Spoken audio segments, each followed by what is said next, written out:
Iniciarem l'últim espai en ruta de l'any 2021. Esta vegada, el 16 de desembre, partien a conèixer una faceta del pintor Sorolla que per a nosaltres que estimem tant a este artista en resulta desconeguda. Volem descobrir el dibuixant, que és la part més íntima de Sorolla. I la nostra visita era avui curta des de l'entrada del metro, perquè viatjaren fins a la Fundació Bancaixa.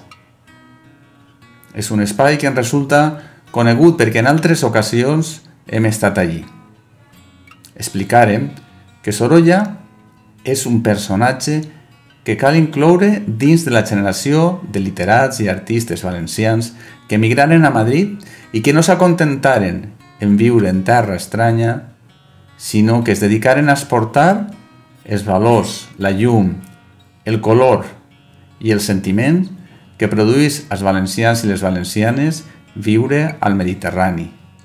Allí explicaren també la importància que per a Sorolla va tindre la seva dona Clotilde, com a impulsora, no sols de tota la seva pintura i també dels seus dibuixos, sinó el que després seria el Museu Sorolla, originàriament el seu xalet i residència, i que ella va fer donació a l'estat espanyol perquè es construïra el seu museu. Va impressionar molt als assistents conèixer eixe valor altruista de la família Sorolla.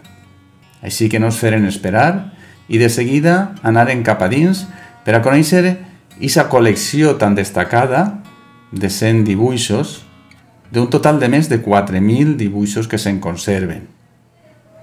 L'estil, el colorit, la temàtica, tot i ser familiar, també va estar relacionada amb temes oficials. I com sempre, acabaren amb aquest típic esmorzar de germanor que fem i amb el qual reflexionem sobre tot el que hem vist durant la jornada. I acabaren d'una manera molt especial.